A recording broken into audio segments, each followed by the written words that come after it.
Hello, everyone, and welcome to DiPrima Live again. I haven't done one of these live streams in a long while, so I'm rusty on this, but I'm just going to wing it. So let's talk about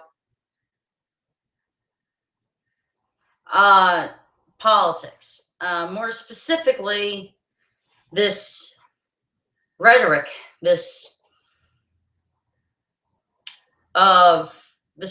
more specifically of the lesser two evils. Now, I don't know about you, but I personally don't want to be a person who follows the crowd on politics at that, especially when it comes to major elections like the election for the presidency of the United States.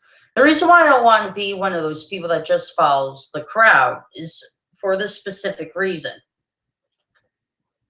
Look, following the crowd normally leads to bad decisions. This is why I'm a Bernie or bust person. This is why I'm a Bernie Sanders supporter. Even though Bernie Sanders is not the likely or presumptive Democratic nominee, I don't care. I'm progressively independent in my politics. So I'm not going to lie to you, the viewer, about my politics. I'm not going to lie and say, hey, I support Hillary Clinton. No, I'm not going to say that. And I'm not going to say, hey, I support Donald Trump. No, I'm not going to say that because I don't support either of them. I don't trust either of them. I called to the Tim Black show a couple of times. Really enjoyable guy. I think his show is gold. So anyway, I called in and I was talking about how, after the Orlando mass shooting, there was a guy that called in saying, oh, now gay people and members of the LGBT community are going to support Donald Trump. I'm pansexual. I'm comfortable knowing that I'm pansexual. I've been pansexual for a year now. And the reason how I found out was that women aren't the only ones that I'm attracted to. And I know what my sexuality is. But as a pansexual, as a member of the LGBTQ community, Q plus community, however you want to put it, I don't support Donald Trump. I don't support Hillary at that. I don't trust either of them. Let's look at the facts about Hillary Clinton and her support for the gay community. When she was running for Senate in the early 2000s, what was her response to Chris Matthews, who asked her this question about gay marriage? Do you think New York should legalize gay marriage? And her response was no. So she was against gay marriage ever since the 1960s, from when she was a young Republican to when she was First Lady to 2013 when it became politically savvy to support the gay community and support the rights to gay marriage. I'm sorry, Hillary, but if you couldn't get on the I support gay marriage boat in the 1980s like Bernie Sanders did, because during that time with the AIDS crisis going on, they needed a progressive, they needed a liberal, they needed a Democrat to support them. And Bernie Sanders was that person. He supported civil rights. He marched with Martin Luther King. This is all facts about him. He supported trans rights. He supported gay rights in the 80s when it wasn't politically savvy to do so. But here's the problem with politics. Every now and then, you'll get someone that looks refreshing like Donald Trump. However, though, he's part of the establishment. He really is. If you don't think he's establishment and you're a Trump supporter, I'm sorry, but you're delusional.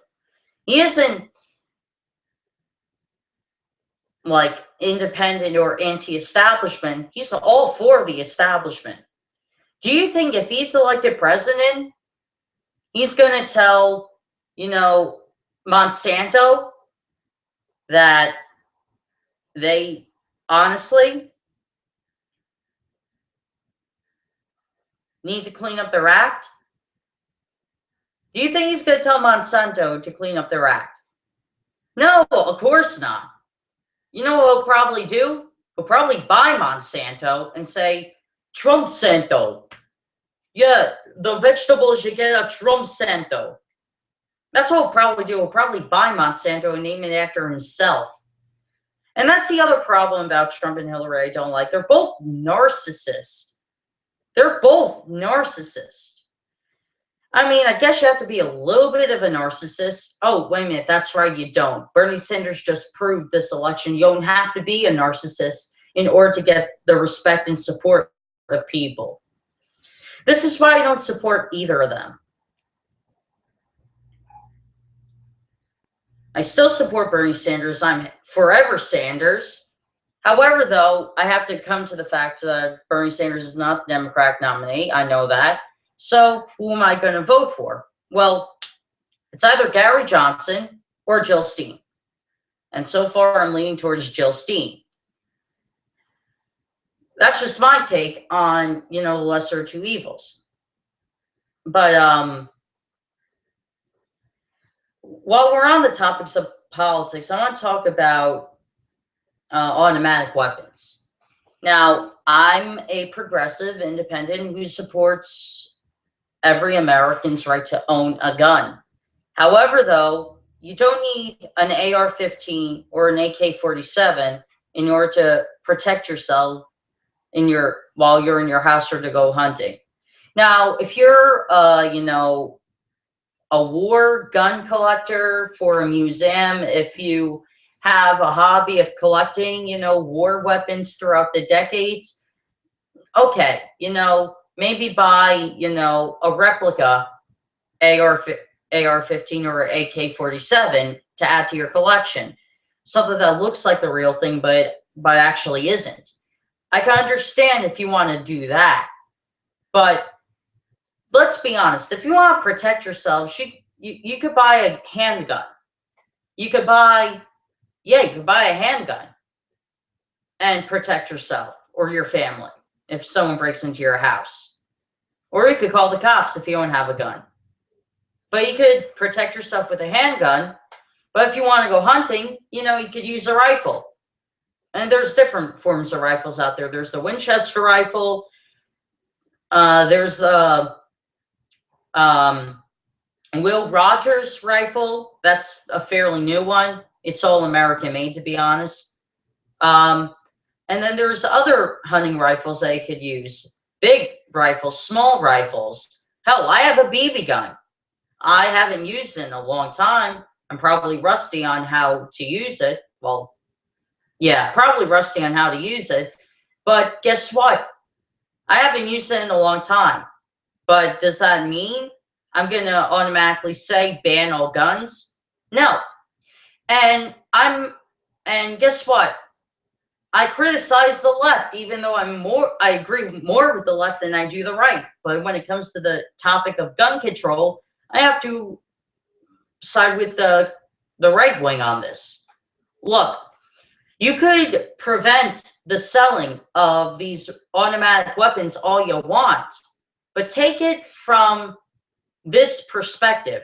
Do you think a criminal is gonna, find their way around to buy an automatic weapon like that? You bet your ass they will. That's one thing that they're gonna definitely do. They're gonna find a way to work around these automatic weapons bans. They're gonna find a way to work around it, either if it's through black market or through trades with terrorists. They're gonna find a way to get these weapons. So the left wing is wrong on gun control. The right wing is right on it. Yes, let's ban automatic weapons, but at the same time, let's not take away the right for people to own a firearm. Now, yes, there are a lot of mass shootings, and this is where the left is right on the topic of gun control. Both sides are right, but when it comes specifically with the gun part, the left wing is wrong. But when it comes to the deaths by guns, the left wing is right, and this is where I side with the left. Yes, the left wing is right. There has been so many mass shootings since Columbine that put those deaths together. That's half the bodies that were counted during the Civil War, during Gettysburg at that. So take the body count of the 3 days at the Battle of Gettysburg and combine it with the amount of bodies that were shot up since Columbine. A hell of a lot. Half the number of those dead bodies amount to half the number of the dead bodies at Gettysburg. And I'm not saying that. Those are from studies from Harvard and Yale. And yes, the right wing needs to take note with this. Yes, the liberals are right when it comes to the numbers of mass shootings that happen. Yes, we need to do something to limit the number of mass shootings. And that doesn't mean we can stop them. And that's why I want the left to know. Look, liberals, I'm a progressive. I used to be liberal. I'm progressive now. However, though, look, the left has a heart. I understand that. However, though, you have to come to the realization. We can't live in this fantasized world that you want to live in, where everyone's happy and healthy and everybody lives a life. No, we can never live in that world because that's not reality. That's image. And a lot of liberals I know are happy people. However, though, there are a lot that are unhappy and, quite frankly, angry. And the same thing with conservatives. There are happy conservatives and angry conservatives. But the liberals, listen up. You can't stop the mass shootings. You can't. They're going to happen.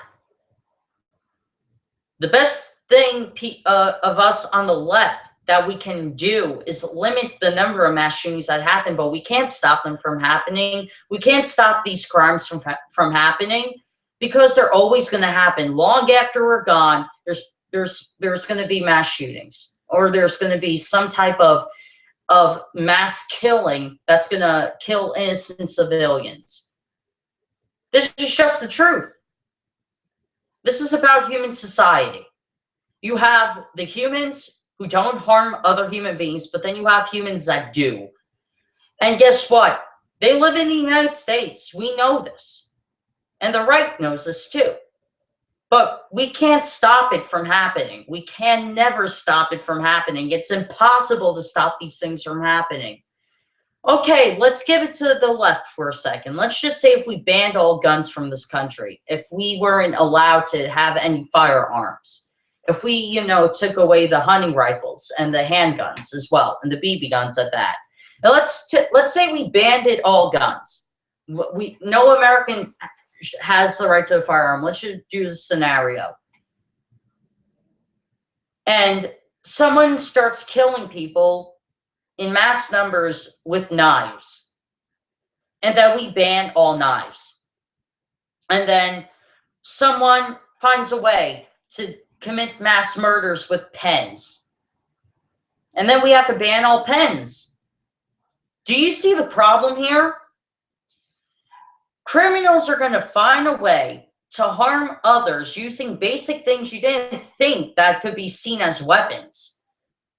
People in the military, the black ops of the military, of any military at that, regardless of which country's military it is, they're taught to use common things like pens and pencils in a way we couldn't even imagine.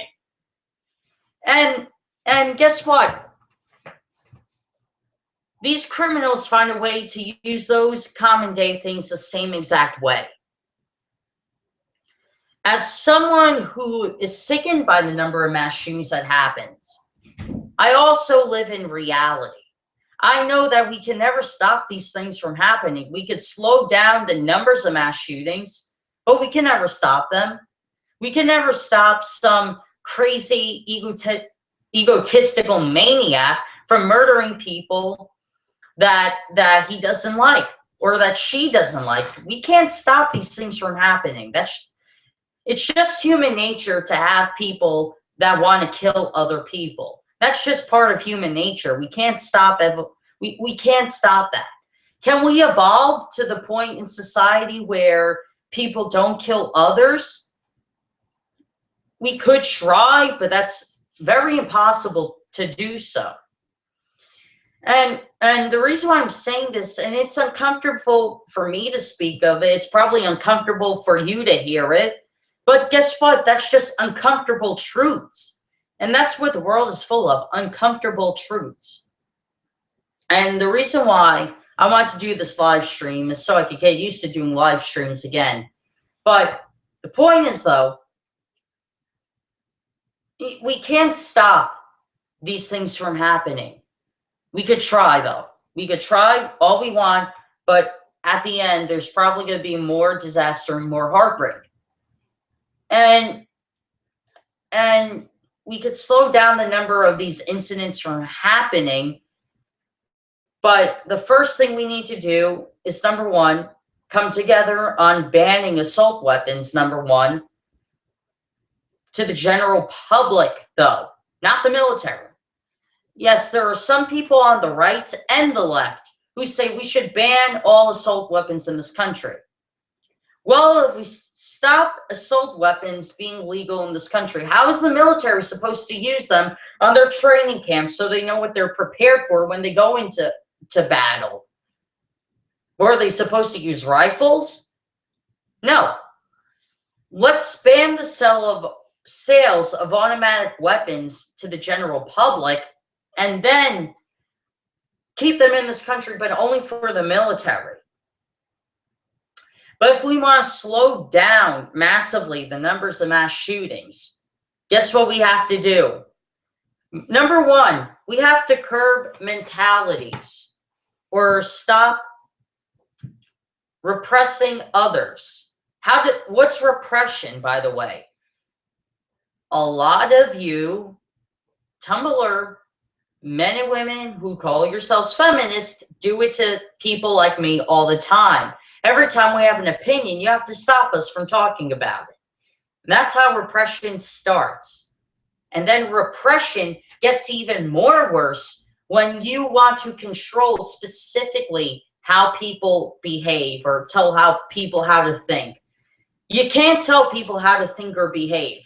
You could try to teach people how to behave or how to think, but you can't teach people how to behave or think.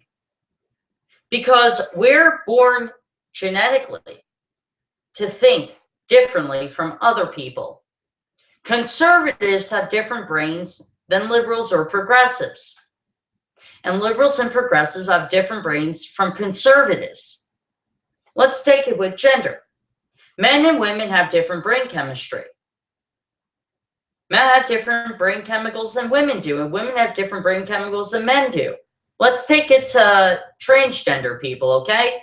Transgender men have the same neurological brain cells as cisgender men, and transgender women have the same neurological brain cells as cisgender women. Am I catching on? Or are you catching on?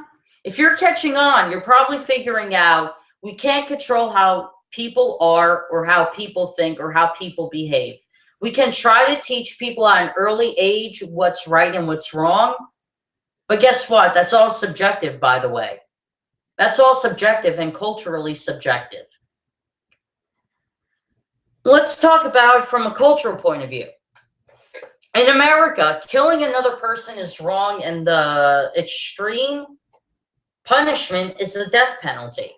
I'm against the death penalty 100%. I think it's inhumane and completely barbaric, but that's another video.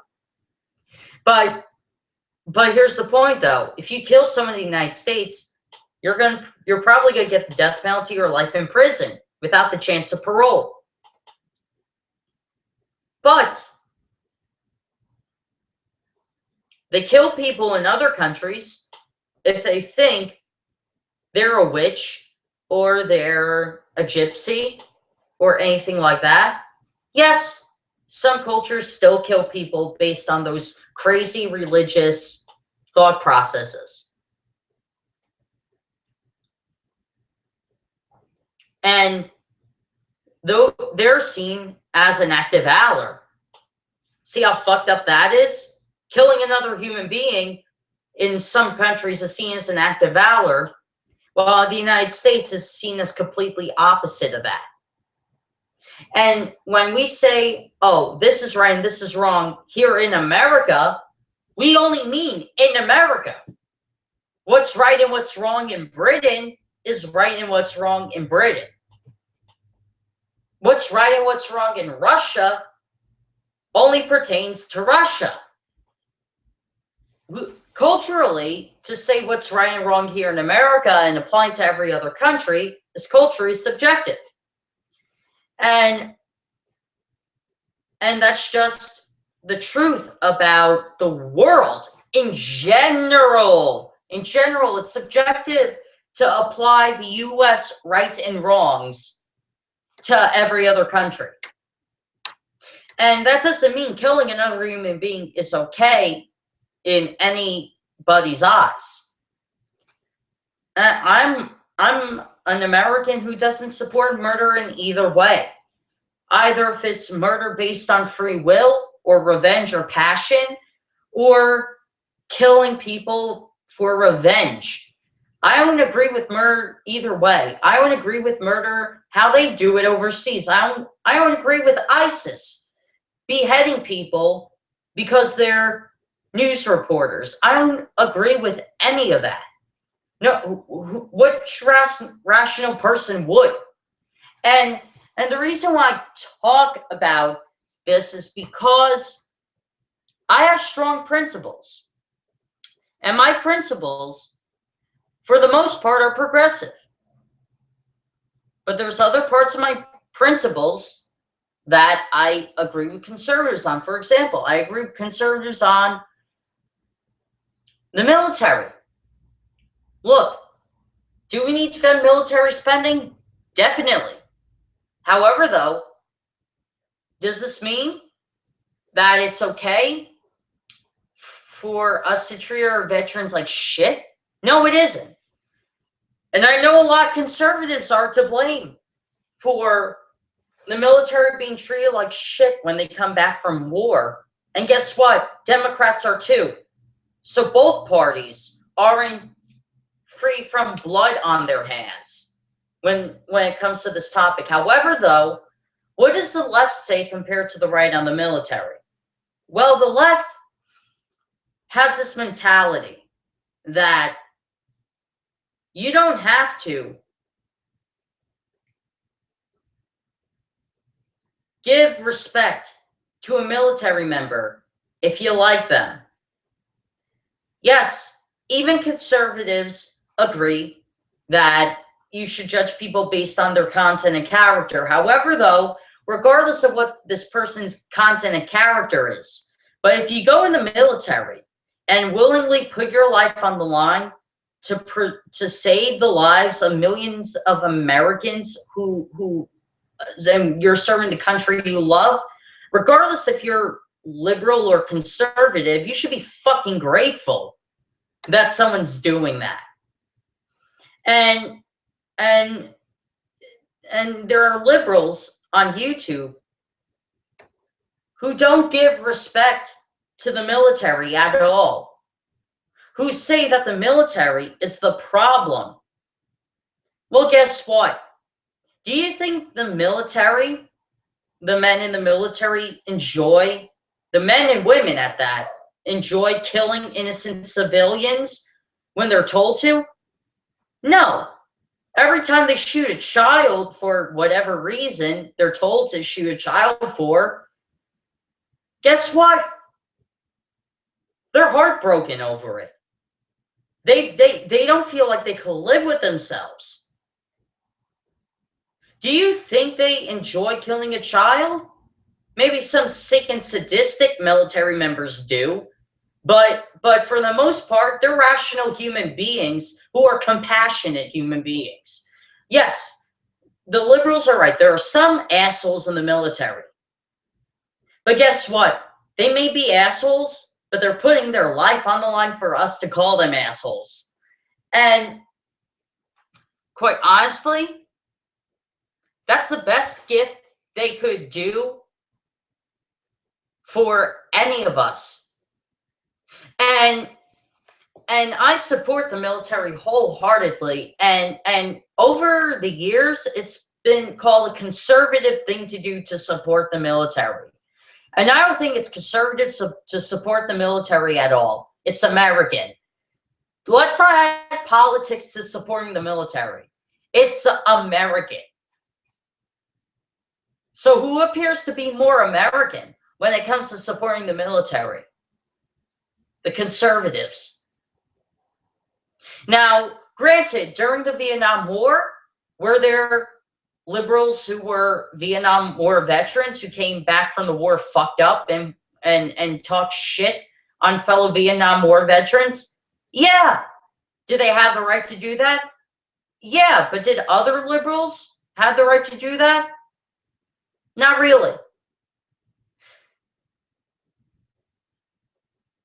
What those liberals didn't know what they were doing was they were actually supporting the veterans by saying, end the war and bring our troops home.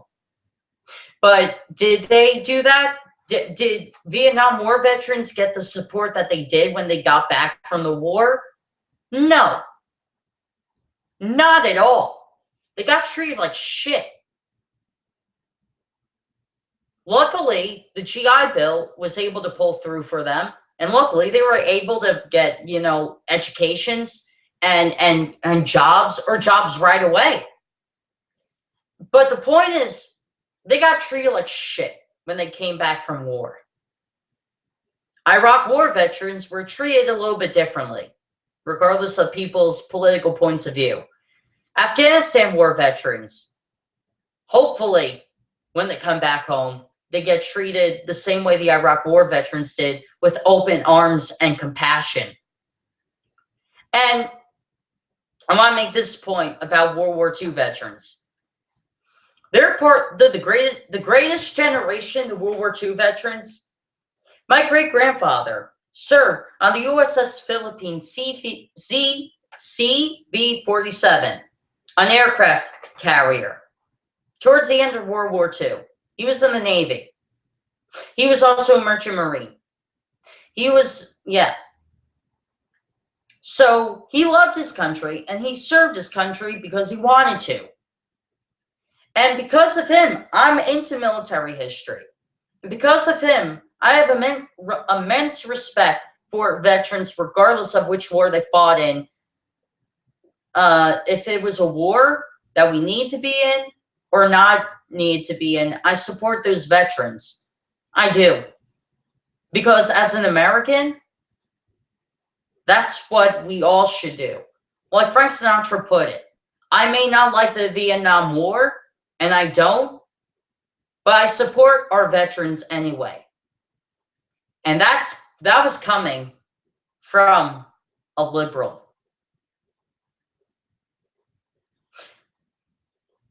Frank Sinatra was a liberal up until like the 70s. Then he started voting conservative, but yet he was independent politically. But overall, his politics were liberal.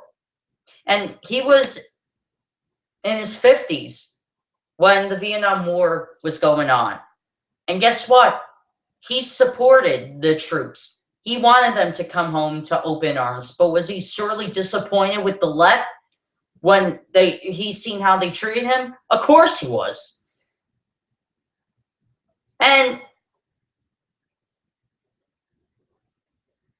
And the reason why I get so passionate about supporting the military is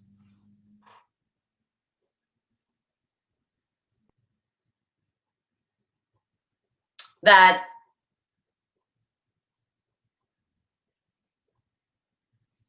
out of all the things we've given up hope for in this country, out of all the things we've given up hope for in this country, let's not give up on our military. Let's not give up on our brave men and women who are fighting over there for us to talk about them, either in a positive way or in a negative way. So if you're a member of a military family, or you're getting help from the USAA or one of those organizations that helps military families who lost their loved one either through suicide or through death in battle, just to let you know, this progressive right here is not against you or what your loved one did for his or her country. And just to let you know, if you're someone who supports the military like I do, who may not be able to, give financially at the moment, sign up for veteran programs within your state, within your county. Sign up for, Wounded Warriors programs, campaign for it. If you want to really support the military, and you may not be able to do it financially like I unfortunately can at the moment. However, though, what I can do is voice my support for the military, and that's what you should do. If you support the military, voice your support for the military. Final thing before I go.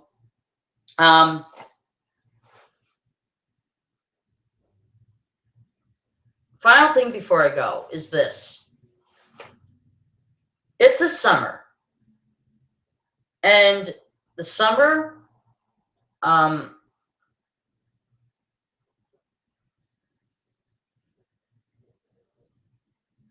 seems to go by fast. However, though, the days don't. It's still sunny out.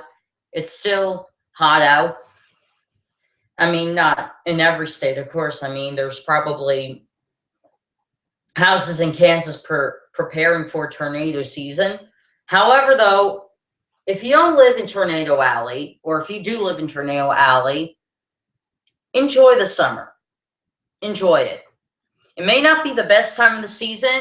It may make us yell at the sun for being too damn hot. But guess what? It's better than winter, when you're complaining how fucking cold it is out. Except if you live in the South, it's warm all year round. But if you live in the North like I do, enjoy the summer while it lasts, because it's too fucking cold up here in the North. And then we bitch and complain how freezing the winter is, and then we complain about how too hot the summer is. I may not be a fan of all the seasons. Summer's too hot, winter's too cold, autumn's too breezy, and spring isn't spring. But guess what? At least I enjoy the warm weather, the hot weather during the summer, because I don't need to put on a coat and freeze to death walking around town during the winter.